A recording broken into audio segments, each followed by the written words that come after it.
In this interview, I'm going to be talking to Deirdre Mitchell-MacLean, who's the author of Women in ABpoli, the Substack, and we're going to be talking about the mechanics of reviving the old Progressive Conservative Party of Alberta. So welcome to the interview, Deirdre.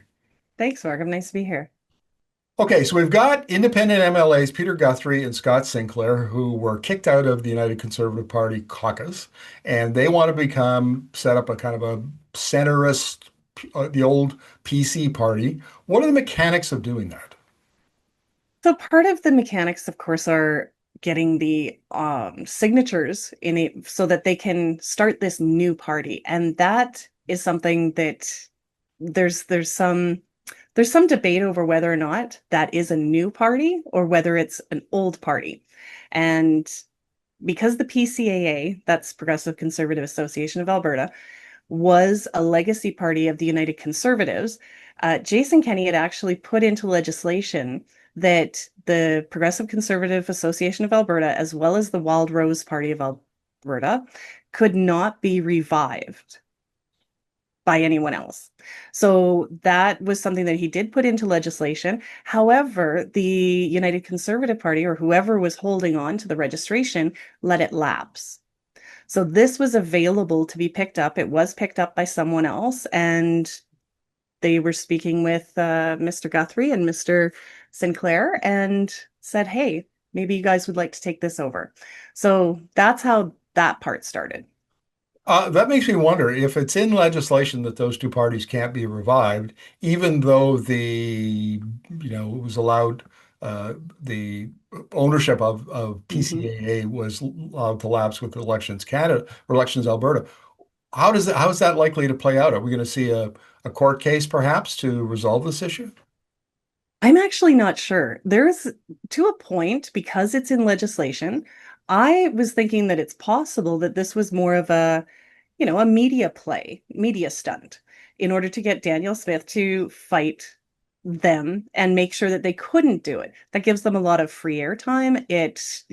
A little bit of controversy that really shouldn't exist, to be honest, because the nobody owns progressive or conservative.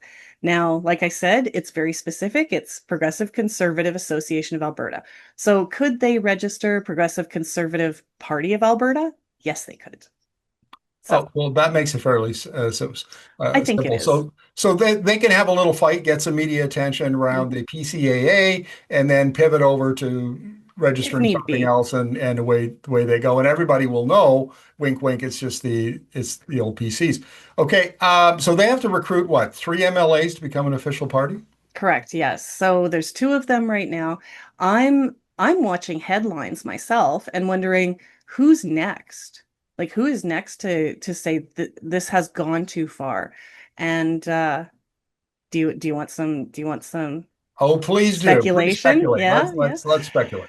My speculation is that we may see Rick Wilson, former Indigenous Relations Minister, because Daniel Smith's move to allow a separation referendum, um, that that put a wedge between Rick Wilson and all of the work that he has done, the contacts that he has made. He he honestly has built relationships with Indigenous leaders and in this province. He was audibly and visibly choked up either right before he was switched out of the portfolio, or the day that he was. This has been so difficult for him, and it's all Daniel Smith's doing. Now, her and Ontario Premier Doug Ford have written to the Prime Minister and said, "Hey, maybe you guys shouldn't pass this law that First Nations get clean drinking water." And again, like this is just so much, this is salt in an open wound.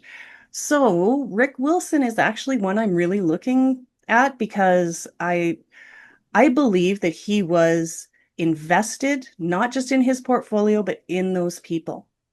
Yeah, I would imagine there's got to be, particularly in Calgary and Alberta, some UCP MLAs who are not buying 100% into the UCP version of conservatism. Yeah. Now, what about money and campaign talent? Because the old PC party, there were oodles of. I mean, it had a machine. There's Yeah. no question about that. And in fact, as a reporter, I often ran into people who were in that part of that machine, and interviewed them. So, how do they get money? And is there enough of the machine left that they can put it back together or build a new one? I mean, that's a fantastic question because even, I mean, if Danielle Smith is to be believed, the UCP is currently out fundraising the NDP by 3 to 1. So maybe there's a lack of dollars going towards some parties. Maybe Danielle Smith is doing a better job. Or alternatively, maybe as the only conservative option, she's just sucking everything up. So yes, they're going to have to find a way to need to get their fundraising done. It's it's curious whether or not um, businesses will leave the United Conservative Party. And Danielle Smith also recently changed legislation to allow corporate donations to start coming back. So that is an option that's on the table. But here's the other thing: separatism isn't good for business. So the more that Danielle Smith is pushing this agenda of hers, and and the whole thing with the Progressive Conservative Party in the first place is that without them, conservative voters in Alberta have nowhere else to go. It's the UCP or the NDP, and conservatives will not vote NDP. A lot of PCs refuse to vote NDP.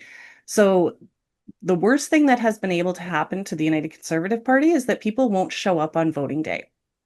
That's the worst that can happen. It's not like their voters are going NDP. So with this revival of a PC party, I mean, there is a lot of opportunity for them because what Danielle Smith is doing, what her government is doing, is detrimental to our province's future and to business certainty and the economy of this province. What about the mechanics of this? Do they have when they apply to Elections Alberta, do they have to have a certain number of signatures? Do Mhm. they have to have a certain number of ridings that are already organized? Not Tell me about necessarily that. the riding organization, but they do need, I think it's 9,000 signatures. Now, their best bet, of course, would be to hopefully have a few people in every riding in this province and come out with a number that scares the UCP. That's what I think would be the best thing to come out with, and I bet that's what they're looking at. And the former PC organizers, a lot of people who, again, not even may not have been part of the PC movement in the first time, but have looked at the UCP and looked at how far the NDP have been pushed and are going, what's our opportunity for change? So I think there's going to be a lot of interest, both, from old organizers and possibly new people that are just saying, we need another option in this province. And I think that would be the best thing. That's what I would want to see is them coming out with, 87, minimally 87,000 signatures. What kind of a timeline are we talking about? We'll maybe wrap up the interview with this. Is this something they can do in a few months? Is it going to take the better part of a year? They need to have their signatures in, I believe, by November because they actually received an extension on the registration of the PCAA, so of the name. So they also have to kind of figure out this Elections Alberta law and whether or not they can actually have the party name. So it's looking like a couple of months yet. Well, Deirdre, thank you very much for this. Really appreciate it. Thanks, Markham.